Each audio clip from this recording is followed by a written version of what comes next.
Olá, concurseiro! Bem-vindo à nossa primeira aula de Direito Constitucional.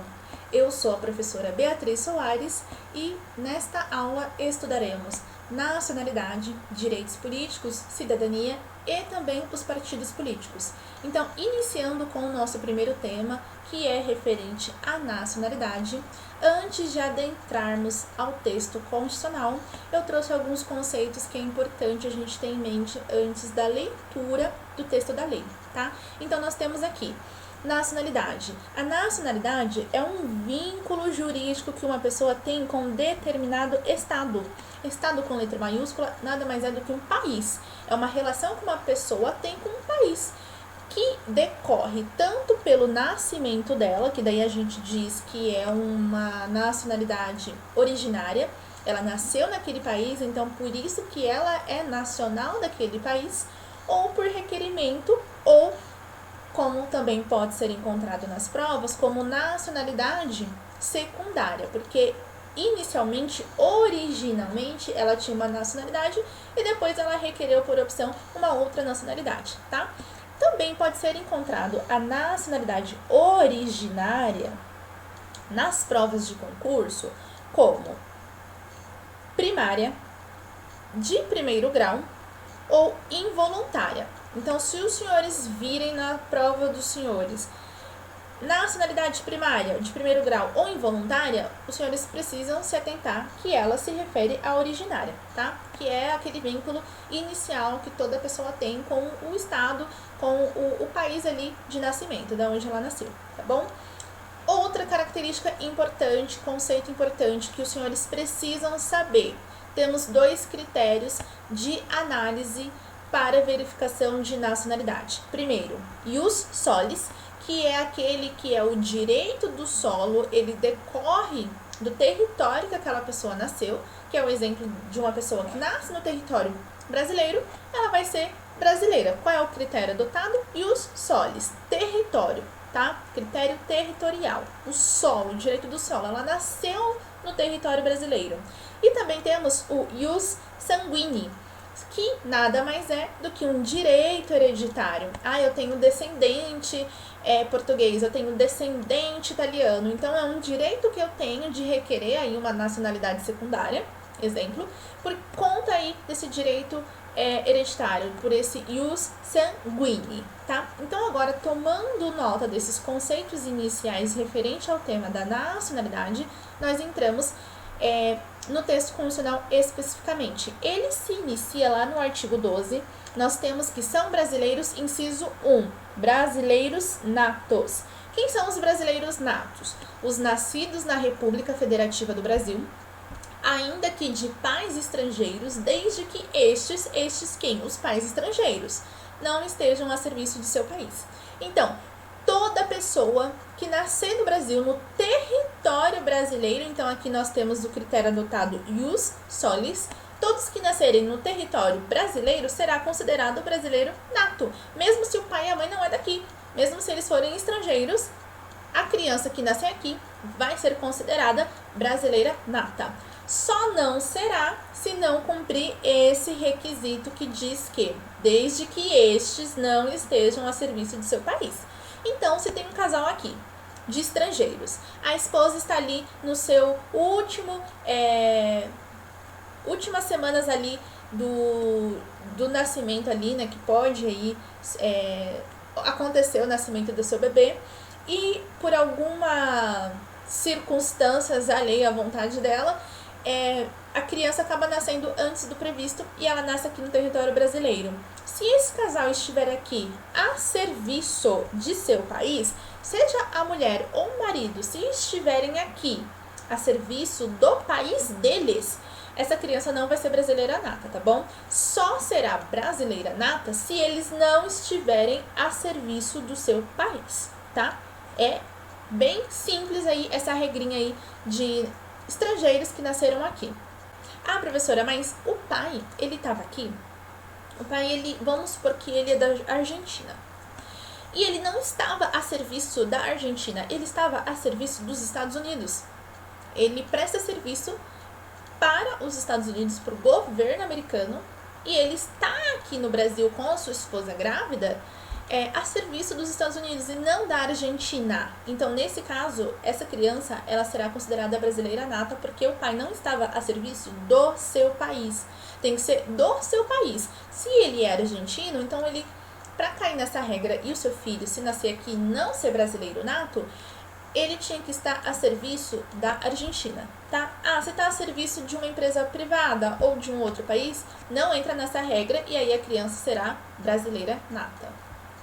Inciso, ainda no primeiro inciso do artigo 12, tá? Ainda estamos no inciso 1, que traz aí a questão dos brasileiros natos, só que a linha B. A linha B, ela traz que os nascidos no estrangeiro, agora inverteu, os nascidos no estrangeiro de pai brasileiro ou mãe brasileira, desde que qualquer deles esteja a serviço da República Federativa do Brasil. Então, a linha B, ela já adota o critério ius sanguinis. Então, o que ela diz? Olha, tem o pai e a mãe, pai ou mãe, tá? Tanto faz, pai ou mãe. Não precisa necessariamente estar o casal lá, pode estar só a mãe, ou a mãe tá, que é a gestante, não presta serviço, quem presta é o pai, mas está lá a serviço da República Federativa do Brasil, está. Então, a criança que nascer fora do território nacional, nascer, exemplo, foi representar a República Federativa do Brasil nos Estados Unidos e a criança acabou nascendo lá, ela vai ser o quê? Vai ser brasileira nata, porque o pai ou a mãe estava lá a serviço da República Federativa do Brasil, tá bom? Só não vai estar se não estiver a serviço da República. Foi passear, foi viajar, aí não vai ser brasileiro nato, tá bom? Mas para entrar nessa regra, tem que estar a serviço de seu país. E aqui, República Federativa do Brasil, a gente precisa entender que não está limitado somente a representar toda a federação, tá? Se o pai ou a mãe estiver lá representando um estado, por exemplo, ou um município, ou o Distrito Federal, entra nessa regra? Entra, porque aqui a gente precisa entender como República Federativa do Brasil qualquer ente federativo, seja a União, seja os estados, o Distrito Federal ou o município. Tá a serviço da República Federativa do Brasil, representando qualquer órgão da República, sobreveio o nascimento da criança lá em território estrangeiro, por conta do critério ius sanguinis, essa criança será considerada brasileira nata. A linha C, ainda falando sobre brasileiros natos, nós temos a linha C. Os nascidos no estrangeiro de pai brasileiro ou de mãe brasileira, desde que sejam registrados em repartição brasileira competente, ou venham residir na República Federativa do Brasil e optem a qualquer tempo, depois de atingida a maioridade, pela nacionalidade brasileira. Então, a linha C, ela traz a hipótese do pai e da mãe que estão fora do Brasil, sobreveio o nascimento dessa criança, e esses pais não estão a serviço da República, não está representando nenhum estado, a União, Distrito Federal, nenhum município, foi lá para passear, foi lá viajar. Ou estão lá a trabalho, eles trabalham para uma empresa privada, por exemplo, e estavam lá trabalhando, tá? Não a serviço da República, tá? Para uma empresa privada. Nesse caso, a Constituição, o que ela diz? Ela fala que essa criança, ela vai ser brasileira nata também, se, aí tem aqui os requisitos, se ela for lá registrada em repartição brasileira competente. Então, vai ter que ir lá no consulado, na repartição competente, que faz o registro dos nascidos no estrangeiros, né, de brasileiros que estejam lá. E se ela for registrada lá, ponto, acabou. Essa criança vai ser brasileira mesmo, tendo nascido ou estar residindo naquele país estrangeiro, tá? Porque aqui é adotado o critério ius sanguinis. Só que, se o pai ou a mãe não registrar na repartição competente brasileira, registrar em qualquer cartório lá dos Estados Unidos, conforme o nosso exemplo que o casal tá lá passeando, viajando ou trabalhando para uma empresa privada, se os pais não registrarem nessa repartição brasileira competente, essa criança, depois que ela atingir a maioridade, se ela quiser morar aqui no Brasil, depois ela pode optar, quando ela quiser, a nacionalidade brasileira. E aí ela será considerada como brasileira nata. Ela não vai ser brasileira naturalizada, tá? Ela vai ser brasileira nata. Só que prestem atenção quanto aos requisitos. Ela vai precisar vir morar aqui no Brasil, tá? Depois de atingida a sua maioridade, então ela vai ter que ter 18 anos no mínimo para conseguir aí fazer esse pedido, esse requerimento da nacionalidade brasileira, tá? A qualquer tempo, então não tem um limite, desde 18 até 60, 70, 80, quando ela quiser ela vai poder requerer, tá? Ela vai poder aí fazer esse pedido da nacionalidade brasileira. Agora a gente passa a analisar os brasileiros naturalizados. Vimos os brasileiros natos e agora a gente passa a analisar os brasileiros naturalizados. Inciso 2º do artigo 12, a linha A. Os que, na forma da lei, adquiram a nacionalidade brasileira exigidas aos originários de países de língua portuguesa, apenas residência de 1 ano ininterrupto e idoneidade moral.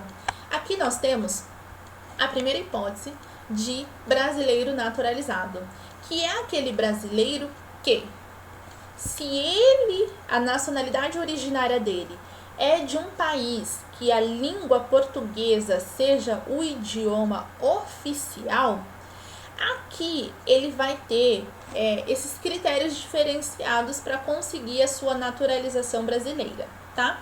Então, cuidado, prestem atenção, não estou falando de portugueses, estou falando de qualquer país que tenha a língua, o idioma oficial, a língua portuguesa, tá? Tem aqui na África, nós temos países que a língua oficial é a língua portuguesa. Então, esses estrangeiros decorrentes desses países podem requerer a naturalização brasileira desde que eles estejam morando aqui pelo menos 1 ano, de forma ininterrupta, tá?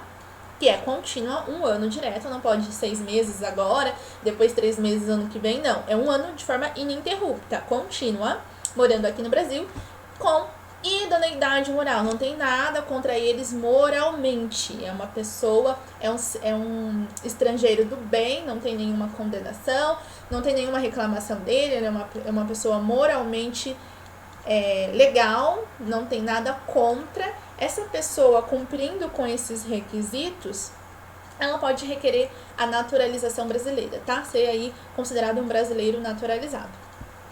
Inciso 2, a linha B. Também serão considerados naturalizados quem? Os estrangeiros de qualquer nacionalidade. Agora a gente saiu dos países que tem ali a língua portuguesa como o idioma oficial e a gente entra para qualquer nacionalidade. Então, qualquer país, um chinês, um indiano, um americano, seja qual for a nacionalidade dele, ele também pode requerer se tornar brasileiro naturalizado se ele estiver residente aqui no Brasil há mais de 15 anos ininterruptos, tá? Então, gravem, aqui nessa hipótese, ele precisa estar morando aqui 15 anos de forma ininterrupta e sem condenação penal. Aqui não é idoneidade moral, aqui é sem condenação penal, desde que requeiram a nacionalidade brasileira, tá? A doutrina, é importante a gente trazer alguns conceitos doutrinários, não são todos.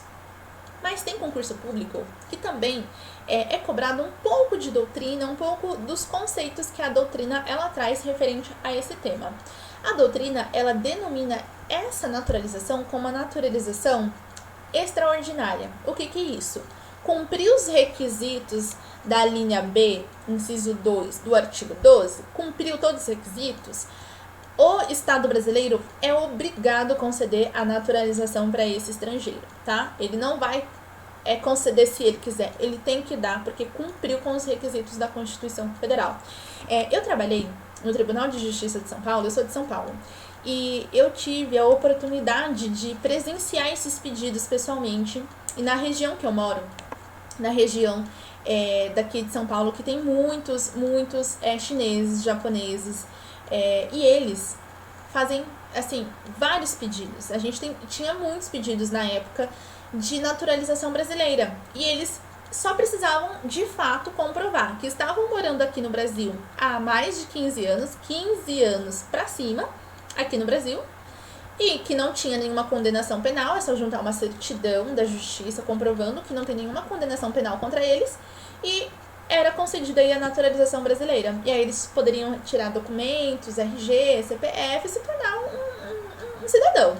E era muito interessante, é muito legal você acompanhar, você conseguir ver o que está na letra da lei, a aplicação prática na vida da pessoa. É muito interessante. E o que diz a doutrina é o que de fato acontece. Cumpriu 15 anos morando aqui de forma ininterrupta, não tem condenação penal, é só requerer que será concedida aí a naturalização brasileira. Parágrafo 1º do artigo 12. Aos portugueses, agora a gente está falando dos portugueses, aos portugueses com residência permanente no país, se houver reciprocidade em favor de brasileiro, serão atribuídos os direitos inerentes ao brasileiro, salvo os casos previstos nesta Constituição. Então, o parágrafo 1º, ele traz uma quase nacionalidade, conforme é denominado pela doutrina. É uma quase nacionalidade. O português, ele não vai precisar renunciar à sua nacionalidade de Portugal, ele não vai precisar renunciar, ele vai ter os mesmos direitos que um brasileiro tem se lá em Portugal esses direitos forem concedidos aos brasileiros que lá residirem. Então, os mesmos direitos concedidos para os brasileiros residentes em Portugal serão aplicados e respeitados e concedidos também aos portugueses que moram aqui no Brasil. Então, é uma denominação aí de quase nacionalidade, porque vai gozar dos mesmos direitos sem perder aí a sua nacionalidade originária do país de origem, tá? Mas prestem atenção, não confundam essa quase nacionalidade que os portugueses podem ter aqui no nosso território nacional, que nada mais é do que uma reciprocidade de direitos em favor desses portugueses, se também esses direitos forem concedidos para os brasileiros que moram lá, tá? Não confundir esse direito com aquele dos estrangeiros de requerer a naturalização dos países que têm o idioma, tem a língua portuguesa como o idioma oficial. Tomar muito cuidado para não confundir, tá bom? Porque as bancas, elas gostam de explorar esses dois conceitos, esses dois temas, esses dois pontos da nacionalidade para confundir um candidato. O português, ele não está aqui entrando com nenhum pedido de naturalização, ele só vai gozar dos mesmos direitos, tá? Dos brasileiros, se lá também eles tiverem aí esses direitos consagrados. Ao passo que os estrangeiros de países de língua portuguesa, eles terão o direito de requerer a nacionalidade brasileira, tá? Vai renunciar à sua nacionalidade, vai ser brasileiro naturalizado, se morar aqui 1 ano de forma ininterrupta, então tem os requisitos para cumprir e gozar de idoneidade moral, tá? Para não confundir. Distinção entre brasileiro natus e brasileiro naturalizado. Se a Constituição ela traz a diferença de um brasileiro que é nato, que nasceu aqui, ou que tem o direito de ser brasileiro nato aí, utilizando-se o critério ius sanguinis, se ela traz esses conceitos e essas diferenças de processo de naturalização, é porque tem aí alguma distinção, né? Então, a regra, pelo parágrafo 2º do artigo 12, é que a lei ela não pode estabelecer qualquer distinção entre brasileiro nato e naturalizado. A lei ela não pode, tá? Exceto, salvo a própria Constituição. Então, qual é a regra? A lei não pode trazer distinção de brasileiro nato para brasileiro naturalizado. Ela não pode. Quem é que pode? A Constituição. A Constituição Federal, ela pode tudo. E ela não só pode, como ela trouxe, logo no parágrafo seguinte, uma distinção de brasileiro nato e naturalizado. E qual foi essa distinção? Cargos privativos de brasileiro nato. Então, nós temos aqui alguns cargos que só brasileiro nato pode tomar posse, tá? Só brasileiro nato. Se for naturalizado, se for estrangeiro, vai poder? Não vai poder, porque é um cargo privativo de brasileiro nato. Então, quais são esses cargos? Presidente e vice-presidente da República, presidente da Câmara dos Deputados, presidente do Senado Federal, ministro do STF, do Superior Tribunal Federal, carreira diplomática, oficial das Forças Armadas e ministro de Estado de Defesa. Para ocupar esses cargos, tem que cumprir o requisito de ser brasileiro nato. Brasileiro naturalizado, estrangeiro não pode. Por que não pode? Pela relevância, pela importância, pela responsabilidade que esses cargos ocupam. Os senhores conseguem visualizar que aqui nós temos cargos que estão na linha sucessória da presidência da República. Então, na ausência do presidente, quem é que vai ser? Vice-presidente. Na ausência do vice-presidente, aí nós temos Câmara dos Deputados, presidente da Câmara dos Deputados, o presidente do Senado Federal, o ministro-presidente do STF. Está na linha sucessória da presidência da República. Então, por conta realmente dessa importância, é só brasileiro nato. Tá? Além do mais, ministro do Estado de Defesa, que vai cuidar da defesa do Estado Democrático de Direito, da nossa soberania. Vai colocar um estrangeiro para cuidar da soberania nacional? Não, tem que ser um brasileiro nato. É a mesma lógica, vai para um oficial das Forças Armadas. Vai colocar um cara que a gente não sabe se é um terrorista de outro país para ser oficial das Forças Armadas? Não, tem que ser um brasileiro nato. Vai cuidar de carreira diplomática, vai ser um estrangeiro? Não, tem que ser um brasileiro nato. Então você consegue entender a importância e o porquê que esses cargos são privativos de brasileiro nato. E esse tema, ele não cai em concurso, tá? Ele despenca. Ele cai muito, muito, muito mesmo. Então, para ajudar os senhores, eu trouxe um macete, que é o mp3.com, que não tem como você errar. Tá falando sobre cargo privativo de brasileiro nato? É só lembrar do mp3.com. Que daí vocês vão conseguir aí matar essa questão e garantir aí mais um pontinho aí na sua prova, tá? Então, M de ministro do STF é STF, tá? STF, Supremo Tribunal Federal. P3, 3 presidentes, presidente e vice-presidente da República, presidente da Câmara dos Deputados e presidente do Senado Federal. Então, por isso que nós temos o P3, com que o C é de carreira diplomática, O de oficial das Forças Armadas e M de ministro do Estado de Defesa. Então, com esse macete, você vai conseguir matar qualquer questão que envolva o tema de cargos privativos de brasileiro nato. Já que eu falei que não cai, que despenca, eu trouxe uma questão aqui que traz aí essa abordagem desse tema sobre cargo que é privativo de brasileiro nato, tá? E aí essa questão, ela trouxe cargos, ela facilitou, ela trouxe vários cargos que são privativos de brasileiro nato e só um que não é, e você vai ter que assinalar esse que não é privativo de brasileiro nato. Então você, lá na prova, vai lembrar do mp3.com, e aí você não vai esquecer, né?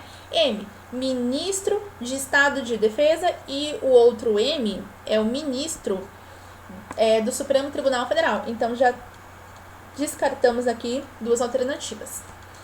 P3, 3 presidentes. Presidente da República Federativa do Brasil, presidente da Câmara dos Deputados e presidente do Senado Federal, que não está aqui na nossa questão. C, carreira diplomática, não está aqui. O oficial das Forças Armadas também não está aqui. Então, só ficou por eliminação letra C, que é o nosso gabarito, ministro da Justiça. Não precisa ser brasileiro nato para ser ministro da Justiça, tá bom? Só para ser ministro do STF. Então, cuidado aí com a malícia aí que as bancas elas têm sobre esse tema. Segunda questão, que é referente ao tema da nacionalidade no geral, tá? Que é um tema muito, muito cobrado em concurso público. Segunda questão diz: julgue os itens que se seguem, tendo como base a Constituição da República Federativa do Brasil de 1988 e o posicionamento do STF. Os nascidos no estrangeiro, com pai brasileiro ou mãe brasileira, que venha residir no Brasil, adquire automaticamente a condição de brasileiro nato ao atingir a maioridade civil? Tá certo ou tá errada essa questão? Totalmente errada. Não é automático. O que diz o texto constitucional? O texto constitucional diz que o nascido no estrangeiro de pai ou mãe brasileira que não esteja a serviço da República Federativa do Brasil, ele vai poder requerer a sua nacionalidade brasileira, né, se tornar brasileiro nato, se depois de atingida a maioridade, ele vier residir no Brasil de forma permanente e ele requerer a qualquer tempo a sua nacionalidade. Então, não é de forma automática, ele precisa requerer, ele precisa pedir, tá? Então, essa assertiva, ela está errada, gabarito é errado porque não está conforme o texto constitucional. E agora, ainda sobre o tema de distinção entre brasileiros natos e brasileiros naturalizados, nós temos outro exemplo, além desse do parágrafo 3º, que é muito recorrente em concurso público. Nós temos o artigo 5º, inciso 51, que traz uma distinção, tá? Ele diz que nenhum brasileiro será extraditado, salvo o naturalizado. Então, nós temos que a regra é que nenhum brasileiro nato vai ser extraditado. Só será extraditado o brasileiro naturalizado e em condições específicas, tá? Porque a regra é não extraditar ninguém. Qual vai ser a condição específica que um brasileiro naturalizado ele será extraditado? Em caso de cometimento de crime comum praticado antes da naturalização, tá? Então, praticou crime comum, foi antes da naturalização, e aí ele vai ser extraditado para o país que ele cometeu para responder a esse processo, tá? Ou, segunda hipótese, comprovado envolvimento em tráfico ilícito de entorpecentes e drogas afins. Então, se o brasileiro naturalizado cometer um crime de tráfico ilícito de entorpecentes e drogas afins a qualquer tempo, antes ou depois da naturalização, ele será extraditado, tá? Porque é um crime transnacional, é um crime muito grave e por conta realmente dessa característica, não tem aí nenhuma ressalva, não vai ter aí nenhum apelo a ser feito, ele será extraditado, tá? Então não é analisado o momento em que foi praticado o crime. Se é tráfico ilícito de drogas, ele vai ser extraditado. Ah, não é tráfico ilícito de entorpecentes, não tem nada a ver com droga. Então vai entrar na regra do crime comum. Se não é tráfico, se não tem nada a ver com drogas, com tráfico de entorpecentes, vai ser um crime, será considerado um crime comum. E aí será analisado se foi antes ou depois da naturalização, tá bom? Perda da nacionalidade. Gente, esse tema é muito recente, tá? Ele foi incluído na Constituição Federal pela emenda número 131 de 2023. Entrou no final do ano de 2023. Então é muito recente e com toda certeza as bancas. O que cair a nacionalidade será cobrado com toda certeza esse tema de perda da nacionalidade, porque é um tema recente, tá? Foi incluído aí muito recente na nossa Constituição Federal.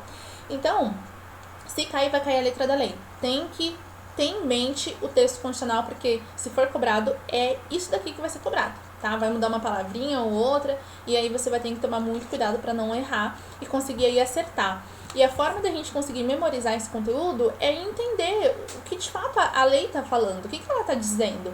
Qual é a hipótese? Você entendendo a hipótese, o procedimento, o ordenamento, você consegue responder qualquer questão, tá? Uma palavrinha que ela falar não, você vai saber que está errado. Ou se ela falar sim, você vai saber se está errado ou se está certo, tá? Então, o artigo 12, parágrafo 4º, ele traz aí a hipótese da perda da nacionalidade. E diz que será declarada a perda da nacionalidade de brasileiro que, inciso 1º, tiver cancelada sua naturalização por sentença judicial em virtude de fraude relacionada ao processo de naturalização ou, duas hipóteses, de atentado contra a ordem constitucional e o Estado democrático. Então, nós temos que só vai ter a perda da nacionalidade quem tiver a sua naturalização cancelada porque ficou comprovado que ela agiu com fraude no processo da naturalização. Ela disse que cumpriu os requisitos quando ela não cumpriu. E aí, nesse caso, ela vai perder a nacionalidade porque ela, de fato, cometeu uma fraude, tá? Ela trouxe ali elementos falsos, provas falsas para conseguir a naturalização quando ela não tinha aí esse direito, ela não tinha cumprido os requisitos. E a segunda hipótese é se ela estiver envolvida com algum atentado contra a ordem constitucional ou Estado democrático de direito. Aí, por questões óbvias, ela vai perder aí essa naturalização brasileira. Inciso 2. Fizer pedido expresso de perda da nacionalidade brasileira perante a autoridade brasileira competente, ressalvadas as situações que acarretem apatridia. Então, aqui nós temos que a pessoa já era brasileira naturalizada e depois ela perdeu.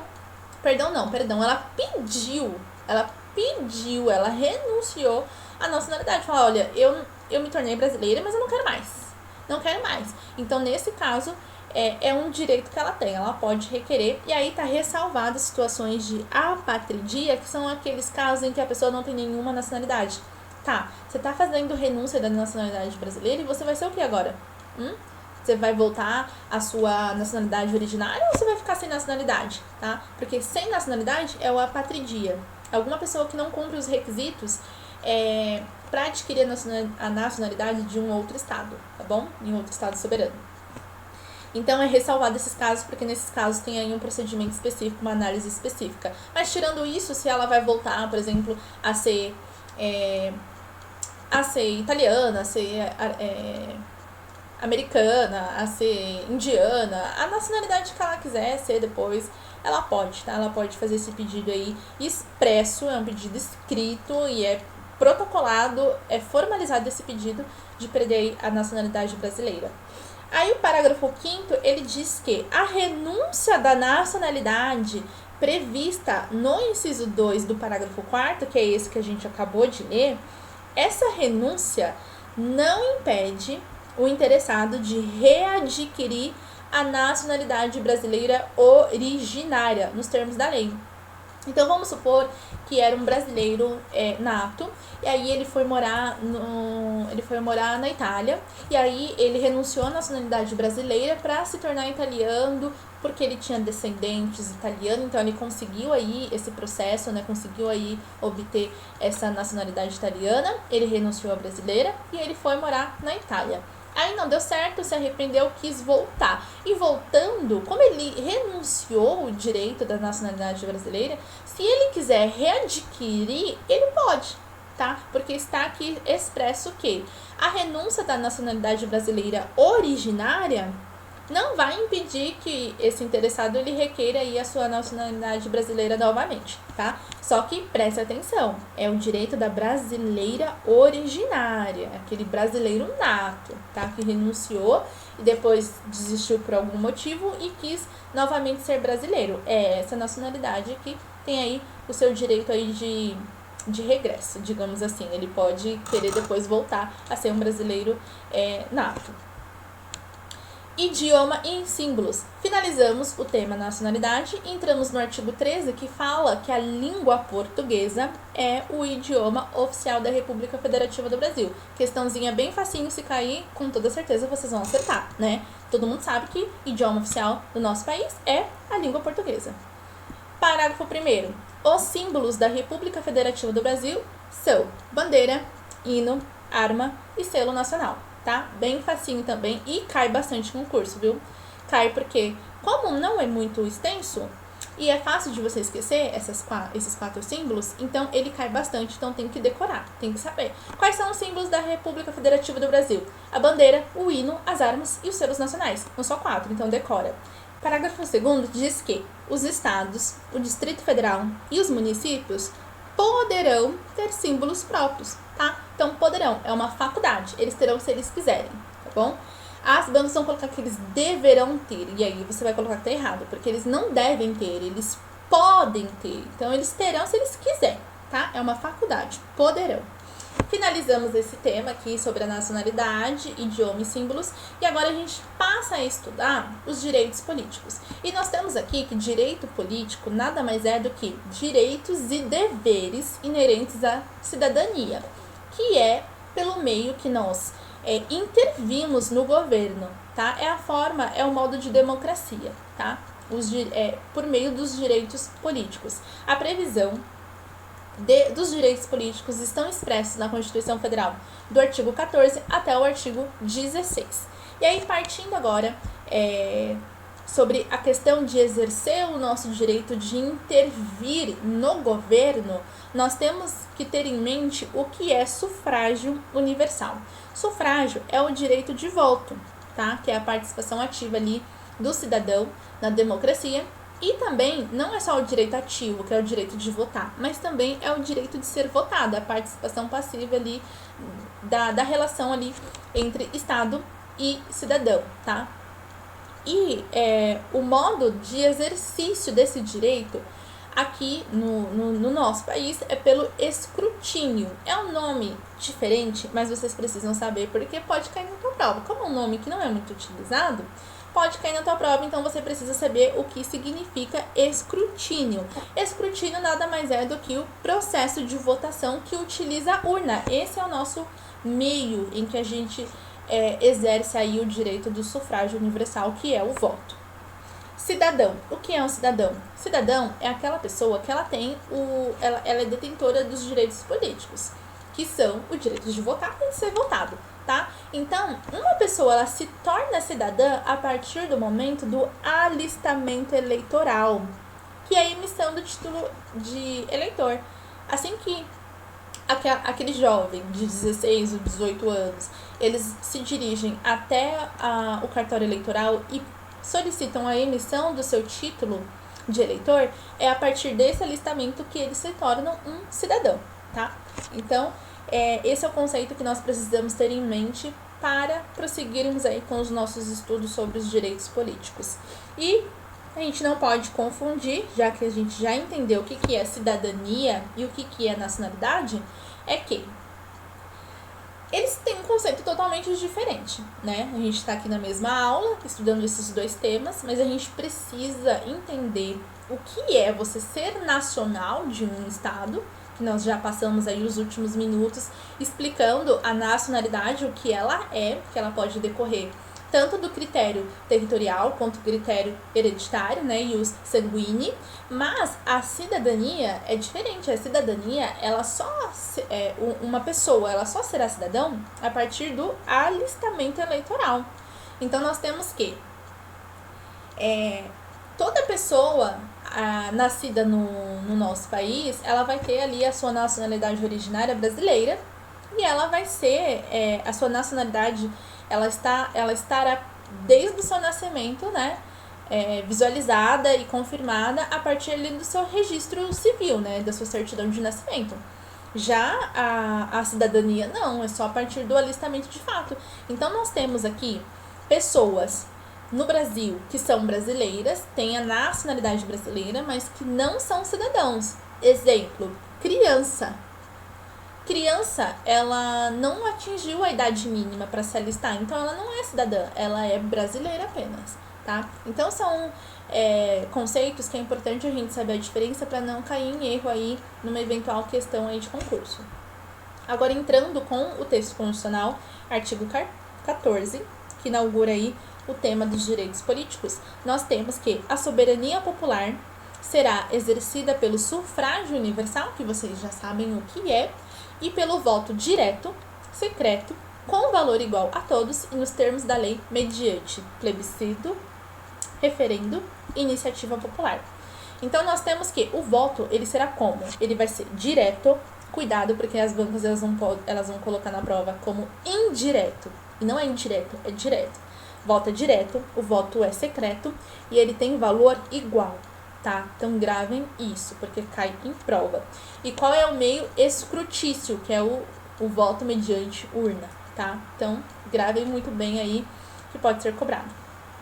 Tá, professor, entendi já o caput do artigo 14, eu entendi porque a senhora me trouxe aí os conceitos antes de entrar aí com a leitura do texto constitucional. Mas o que é plebiscito, o que é referendo, o que é iniciativa popular? Plebiscito é uma consulta prévia, então tem um projeto de lei. E antes de elaborar esse projeto de lei, o governo ele consulta a população, para a população decidir sobre essa matéria, se ela vai ser legislada ou não, se vão fazer uma lei ou não, tá? Isso é plebiscito, é uma consulta prévia. Já o referendo é igual consulta, só que é uma consulta posterior. Primeiro, o Congresso vai fazer um projeto de lei, vai deixar tudo prontinho e vai só consultar a população se eles aceitam ou não, se eles vão aceitar, acatar ou rejeitar essa proposta, tá? Então, qual é a diferença do plebiscito e referendo? O plebiscito é uma consulta prévia e o referendo é uma consulta posterior, tá? E a iniciativa popular é quando a própria população se manifesta para um projeto de lei, tá bom? Então, é a própria população que entra com esse pedido, com esse projeto de lei, para que ele seja analisado pelo Congresso, para eles tomarem a iniciativa, né, e legislar sobre aquela matéria em questão que eles estão ali manifestando a vontade dessa iniciativa. Parágrafo 1º. O alistamento eleitoral e o voto, eles são, inciso 1, obrigatório para os maiores de 18 anos.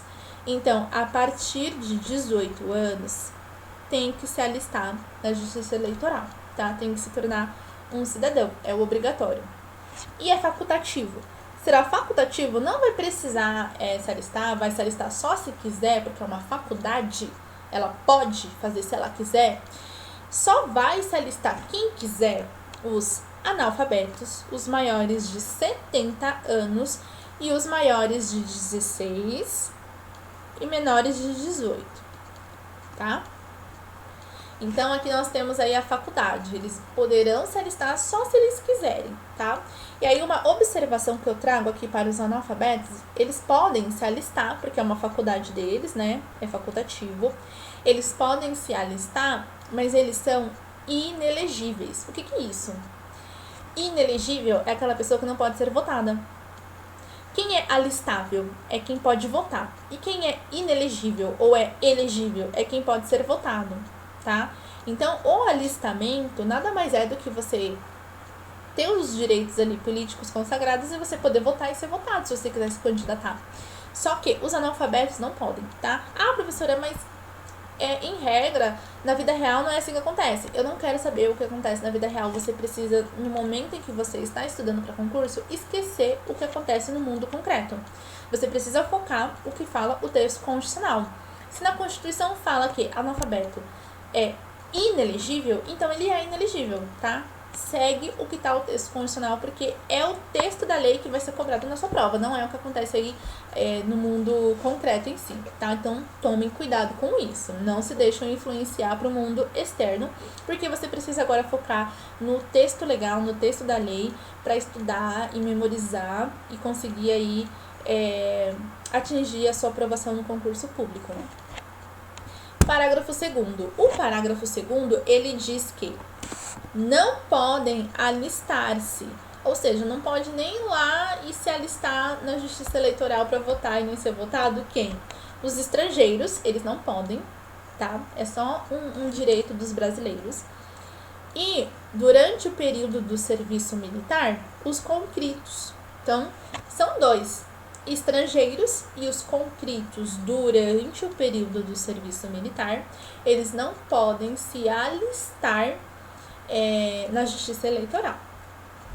Parágrafo 3º. São condições de elegibilidade na forma da lei. Elegibilidade. 1. Elegibilidade é se eleger. Quem é que pode se eleger? Para se eleger, tem que ser brasileiro, não pode ser estrangeiro, tem que estar no pleno exercício dos direitos políticos, tá? Porque pode acontecer uma suspensão ou uma perda dos direitos políticos e a pessoa não vai poder se eleger. Então, para ela se eleger, ela tem que estar no pleno exercício dos seus direitos políticos. Obviamente, alistamento eleitoral, domicílio eleitoral na circunscrição e filiação partidária. É isso aqui que vocês precisam gravar para levar para a prova, que são as condições de elegibilidade. Próximo parágrafo. Ainda no parágrafo 3º, só que agora nós continua ainda com os requisitos. Isso. São condições de elegibilidade. Aí continua o inciso 6, ele traz idade mínima para cargos específicos. Então, nós temos ainda condição de elegibilidade de 35 anos para presidente e vice-presidente da República e senador, 30 anos para governador, vice-governador do estado ou do Distrito Federal, 21 anos para deputado federal, deputado estadual ou distrital, prefeito, vice-prefeito, juiz de paz e 18 anos para vereador. Ai, professora, quando tem idade assim é muito difícil de gravar e realmente é difícil, mas vocês vão precisar gravar para levar para a prova, tá? Então, qual é a dica que eu dou? Você precisa fazer macetes mnemônicos que vão te auxiliar na memorização e te ajudar aí no momento da prova você conseguir lembrar esse conteúdo e conseguir acertar, tá? Nem que seja por musiquinhas ou por analogias ridículas, idiotas, você precisa fazer. Quanto mais assim ridícula, que na sua cabeça é ridículo, melhor será para sua memória lembrar. Então você vai precisar fazer, tá? É igual o nosso mp3.com. Você fica assim, nossa, nada a ver, né? Não, mas é muito. Você nunca mais vai esquecer do mp3.com quando a gente estiver falando sobre cargos privativos de brasileiro nato, tá? Então são esses macetes que vai auxiliar na memorização desse conteúdo. Então, a dica que eu dou para essa questão de idade é você gravar como se fosse uma musiquinha eleitoral. Já que a gente está falando de direitos políticos, grava como se fosse uma musiquinha eleitoral. Aqui, brincando aí com as idades, né? 35, 30 anos, 21 e 18. Então faz tipo uma musiquinha. 35, 30, 21, 18. 35, 30, 21, 18.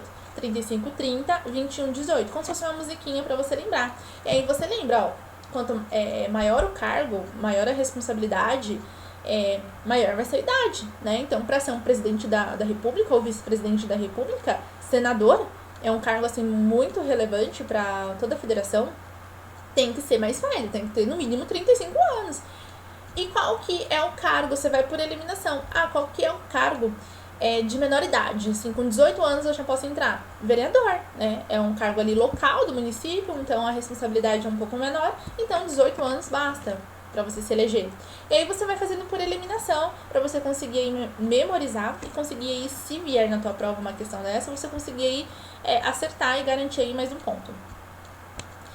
Inexigibilidade absoluta. Falamos quem pode se eleger, quem pode se alistar, quem não pode se alistar, quem tem a faculdade de se alistar. E aqui nós temos o tema inexigibilidade absoluta. Quem não pode, em hipótese alguma, se candidatar, tá? Não tem nem a faculdade. Ela pode, às vezes, até se alistar, mas ela não pode nem se candidatar. São inelegíveis os inalistáveis e os analfabetos, que eu já tinha aí falado anteriormente. Então, quais são os inalistáveis? Inalistáveis são os estrangeiros e os conscritos no período ali do serviço militar. Lembra? Vimos isso no parágrafo 2º do artigo 14. Não podem alistar-se como eleitores os estrangeiros e durante o período de serviço militar obrigatório, os conscritos. Então, estrangeiro e conscritos durante o serviço militar obrigatório, eles não podem nem se alistar e também não podem se candidatar, tá? Tem essas duas vedações. Já os analfabetos, eles podem se alistar, mas eles não podem se eleger, tá? Porque eles são inelegíveis. Parágrafo 5º. O presidente da República, os governadores de estado do Distrito Federal, os prefeitos a quem os houver sucedido ou substituído no curso de mandatos poderão ser reeleitos. Então, aqui a gente tem aí o direito de reeleição, tá? Do presidente, do governador e do prefeito. Eles podem se candidatar, eles podem se reeleger um único período subsequente. Então, cumprir um mandato, pode se reeleger somente mais um mandato, tá? Parágrafo 6º. Para concorrerem a outros cargos, o presidente, o governador, os prefeitos devem renunciar aos respectivos mandatos até 6 meses antes. Então, esse ano vai ter eleição. Se um prefeito, por exemplo, ele quer se candidatar a governador, ele vai precisar renunciar ao seu mandato de prefeito 6 meses antes da eleição, para ele conseguir aí se candidatar, tá? Então, ele vai ter que fazer a renúncia desse cargo 6 meses antes. Parágrafo 7º. São inelegíveis, não pode se eleger, não pode ser um candidato. Quem? No território de jurisdição do titular, o cônjuge, o parente consanguíneo ou afim, de segundo grau, por adoção, do presidente da República, do governador do estado ou território, do Distrito Federal, de prefeito ou de quem os haja substituído, dentro dos 6 meses anteriores ao pleito, salvo se já titular de mandato eletivo e candidato à reeleição. Então, aqui é uma vedação se, no caso do prefeito, por exemplo, tem o prefeito do município X e a sua esposa, ela quer se candidatar a vereadora, por exemplo. Ela pode? Não, ela não pode, por conta aí do parágrafo 7º, que diz que são inelegíveis no território de jurisdição do titular. Então, se o titular daquela jurisdição que a gente está falando de município, né, prefeito, é o marido dela, ela não pode se candidatar a vereadora, tá? Ela não pode. O que ela pode? Ele é prefeito e ela quer se candidatar a governadora. Aí ela vai poder, porque tá acima da jurisdição dele, tá? Aí ela pode, não tem nenhum problema. O problema é estar dentro da jurisdição do titular ali, que tem um vínculo de parentesco ou afins, tá? De segundo grau. E aí eu trouxe aqui para os senhores saberem quais são aí esses parentes de segundo grau, tá bom? Seguimos dos direitos políticos, parágrafo 8º.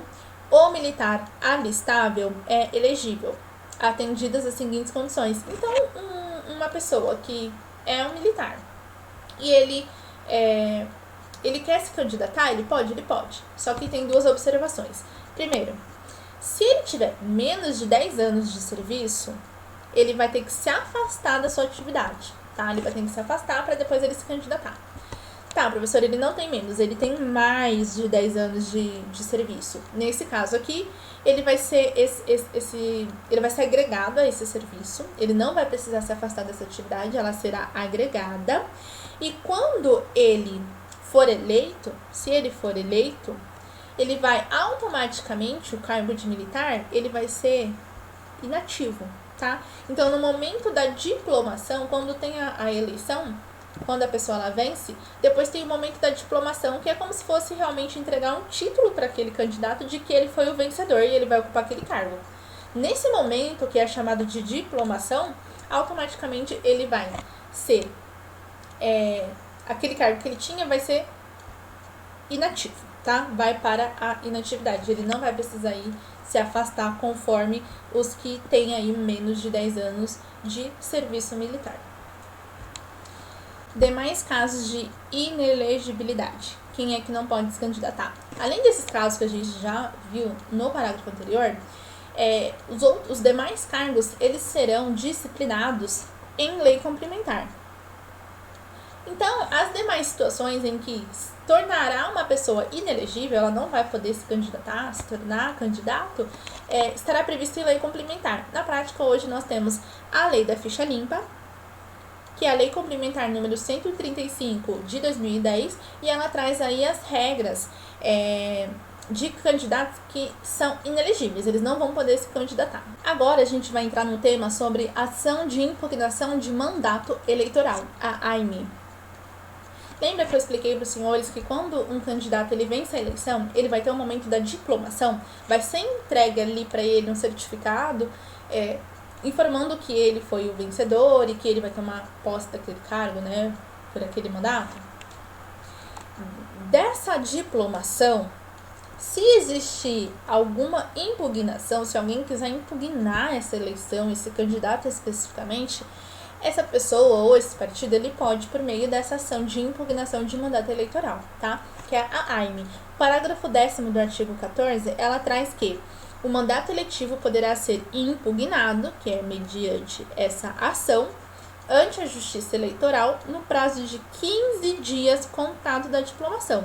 Então, no dia que ele recebeu a diplomação, essa pessoa vai ter 15 dias para entrar com essa ação de impugnação, tá? Instruída a ação com as provas, então ela vai ter que já juntar uma prova na impugnação do abuso de poder econômico, corrupção ou fraude, tá? Para comprovar ali que aquele candidato ele não pode ali cumprir, ele não tem o direito de cumprir o mandato eleitoral porque ele agiu com abuso de poder ou corrupção ou fraude. Parágrafo 11. A ação de impugnação de mandato tramitará em segredo de justiça. Só vai ter acesso às partes e os seus advogados e o juiz. Não tem como uma outra pessoa, alguém da população, consultar os autos desse processo. Dos direitos políticos, parágrafo 12. Serão realizados concomitantemente às eleições municipais as consultas populares. Aqui, esses 2 parágrafos, eles não são muito recorrentes em prova, então eu vou deixar para os senhores fazerem a leitura depois, com calma, porque é bom ler, porque se cair, não cai, mas se cair é bom você ter o conhecimento do que se trata essa consulta pública, mas é uma consulta que é feita do mesmo período ali, do período da eleição, tá? Concomitantemente às eleições municipais, no mesmo período da eleição, é possível fazer aí essas consultas populares. Vedação de cassação dos direitos políticos e possibilidades de suspensão. Aqui no próprio título a gente já tem que é proibido cassar direitos políticos. É proibido, é uma vedação. Então, se na prova vier cassação dos direitos políticos, já coloca errado porque não pode. O que pode acontecer é a perda ou a suspensão, tá, dos direitos políticos. Artigo 15 fala que é vedada a cassação de direitos políticos. Então aqui você já tem aí essa regra que cassação é proibido, é vedado, não pode, pela própria Constituição, não vai existir cassação. Só vai acontecer perda ou suspensão. Quando vai acontecer a perda? Quando, exemplo, é um brasileiro naturalizado, ele goza ali dos direitos eleitorais e aí ele perde a naturalização. Se ele perde, eu tô explicando, mas tá no primeiro inciso. Cancelamento da naturalização por sentença transitada em julgada. Aí a naturalização dele é cancelada. Então, se ele perde a naturalização brasileira, ele também vai perder os direitos políticos, tá? Porque estrangeiro não pode votar e nem ser votado aqui no Brasil. Inciso 2. Incapacidade civil absoluta. 3. Condenação criminal transitada em julgado. Enquanto durarem os seus efeitos, então o cara tá preso, ele não vai votar e ele não vai ser votado, tá? 4. Recusa de cumprir obrigação a todos imposta ou prestação alternativa. Essa recusa é quando você tem a todos imposta. Recusa de cumprir obrigação a todos imposta. Exemplo, se você receber uma convocação da justiça do seu estado, para você ser jurado, você tem que ir lá e você tem que ser jurado, tá? Você não pode se recusar, porque é uma obrigação a todos imposta. Se você não cumprir essa obrigação, o que vai acontecer? O juiz ele vai te dar uma prestação alternativa. Você não quer cumprir porque por questões religiosas, filosóficas, você não quer ser jurada? Tá bom, então você vai prestar serviço na comunidade X pelo período tal. Aí você também não cumpre essa prestação alternativa. Então o que acontece? Suspensão dos direitos políticos, tá? Isso aqui acarreta a suspensão. É isso que acontece aí nessa recusa de cumprir tanto a obrigação imposta a todos, como também a de prestar a pena alternativa que lhe foi imposta e que você também não cumpriu. Se não cumprir, vai poder acontecer aí a suspensão dos seus direitos políticos e aí você não vai poder votar e nem ser votado. Improbidade administrativa. Então, se o cara já respondeu e foi condenado por improbidade administrativa, ele também aí vai ter a sua perda ou a suspensão dos seus direitos políticos. Artigo 16. A lei que alterar o processo eleitoral entrará em vigor na data de sua publicação, não se aplicando à eleição que ocorra até 1 ano da data de sua vigência. Então, aqui é uma regra bem simples, tá? Se tiver alguma alteração do processo eleitoral, ela vai entrar em vigor, essa lei vai entrar em vigor no momento em que ela for publicada, no mesmo dia, no mesmo instante que foi publicada, já passa a ter validade, só que ela não vai se aplicar à eleição que acontecer até 1 ano da data da sua vigência, da sua publicação. Então, vamos supor, estamos num ano eleitoral. No final do ano, lá em meados, ali entre meio e final do ano, a gente vai ter uma eleição. Se for publicada uma lei hoje, ela já vai entrar em vigor, alterando aí esse processo eleitoral, ela já vai entrar em vigor, mas ela não vai ser aplicada nessa eleição, porque está dentro aí do prazo de 1 ano. Só depois de 1 ano, que aí sim, ela vai passar de fato a ter o seu efeito aplicado num processo eleitoral, tá bom? Regrinha simples e básica de entender. Agora a gente vai entrar no nosso tema final, que é sobre os partidos políticos. Artigo 17 traz todo esse tema só no artigo 17, aí ele tem vários incisos e vários parágrafos. Esse tema ele não é muito recorrente em concurso público, não é muito cobrado, e o que é cobrado eu destaquei colorido para os senhores entenderem, tá?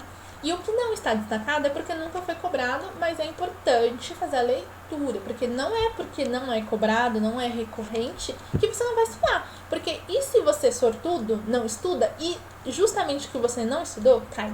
Então eu trouxe o texto para vocês analisarem, lerem, estudarem, compreenderem o que diz todo o artigo 17 referente a esse tema de partidos políticos, porque se vier aí a cobrança na sua prova, você vai conseguir acertar e assinalar a questão correta, porque só não passa quem não estuda e quem desiste, tá? Porque não é fácil, mas se você estudar e se você não desistir, você vai passar. Então tem que ter fé, tem que ter força, tem que ter estudo. Então, artigo 17 diz que é livre a criação, fusão, incorporação e extinção de partidos políticos, resguardados a soberania nacional, o regime democrático, o pluripartidarismo, os direitos fundamentais da pessoa humana e observados os seguintes preceitos. Então, qual que é a regra? É livre criação, fusão, incorporação e extinção de partidos políticos. É livre, é um direito, tá? É livre. As bancas vão colocar aqui, não é livre, ou que é condicionado, ou que é vedado. E não, é livre. É livre o quê? Criação, fusão, incorporação e extinção de partidos políticos. Só que tem que respeitar o quê? Soberania nacional, regime democrático, pluripartidarismo, os direitos fundamentais inerentes à pessoa humana, o caráter nacional, proibição de recebimento de recursos financeiros de entidade de governo, de entidade ou governo estrangeiro ou de subordinação a este, né? Porque, exemplo, se extinguiu um partido político, foi feita a extinção, não existe mais. Vai continuar recebendo recursos financeiros? Não, né? Não pode. Tem que respeitar prestação de contas a quem? A Justiça Eleitoral. A prestação de contas cai, viu? A partido político vai prestar contas a quem? Ao STF? Não. Vai prestar conta à Justiça Eleitoral, cai em prova. Funcionamento parlamentar de acordo com a lei, tá? Então, tomar cuidado com essas características, esses requisitos, esses preceitos, porque de vira e mexe eles são cobrados. Parágrafo 1º não é muito recorrente, então vou deixar para os senhores fazerem a leitura com cuidado, com cautela em casa. Parágrafo 2º já cai, diz que os partidos políticos, após adquirirem a personalidade jurídica na forma da lei, registrarão seus estatutos no Tribunal Superior Eleitoral, tá? Então tomem cuidado aqui. Após adquirirem personalidade jurídica, não é livre a criação de partidos políticos? Então, no momento em que eles são registrados, eles terão razão social, CNPJ, então vai nascer ali uma pessoa jurídica. Então, nesse momento em que adquirido essa personalidade jurídica, eles serão registrados no TSE, que é o Tribunal Superior Eleitoral, tá? Tribunal Superior Eleitoral. Cuidado que as bancas delas colocam no STF para confundir, tá? E não é o STF, é o TSE. Então, tomar cuidado. Cai em prova porque é nova. Esse texto ele foi incluído na Constituição em 2017. Então, como não é muito antiga essa inclusão, essa novidade no texto constitucional, ele é cobrado, tá? Por isso que eu até trouxe aqui essa emenda destacada, porque ela é recente, tá? E tem uma que é mais recente ainda, que a gente já vai chegar lá. Inciso 1. Obtiverem nas eleições para a Câmara dos Deputados no mínimo 3% dos votos válidos, distribuídos em pelo menos 1/3 das unidades da federação, com no mínimo de 2% dos votos válidos em cada uma delas. Então aqui eles não vão tirar 3% por 30%. Aqui 15 candidatos podem colocar 10, 11. Então tomar cuidado quando o texto constitucional traz aí uma limitação, tá? Tanto de idade quanto de quantidade. As bancas elas amam números. Se tiver números, se tiver percentual, se tiver quantidade, pode ter certeza que você vai precisar decorar porque vai cair. Parágrafo 4º, não foi cobrado, então se cair é o texto legal, é o que está aqui, sem inovação alguma. O parágrafo 6º também não. O 7º, o que eles alteraram? Caiu isso daqui, foi copia e cola do texto constitucional, só que ao invés de colocarem 5%, eles colocaram 50%, gente, 50%, tá? colocar um 0 a mais. Então, tomar cuidado mesmo, tá? Mas o parágrafo 7º, o que ele diz? Ele fala que os partidos políticos devem aplicar, no mínimo 5%, dos recursos do fundo partidário na criação da manutenção de programas de promoção e difusão da participação política das mulheres, de acordo com os interesses intrapartidários. Aqui é muito recente, é de 2022. Então, obviamente, as bancas elas iam cobrar, tá? E nada mais é do que os partidos políticos eles vão precisar destinar 5% dos recursos financeiros, dos fundos que eles tiverem, para a promoção da participação da mulher na política, tá? Basicamente é isso. Então, como fala aí dessa participação da mulher na política, e é muito recente, então é cobrado no concurso. E aqui a gente finaliza esse tema, e eu espero que a aula te ajude, que ela tenha sido esclarecedora, que eu consiga aí trazer essa informação de forma mais clara e precisa possível. E te desejo aí toda a sorte do mundo aí nessa jornada de concurso público e a gente se encontra numa próxima oportunidade.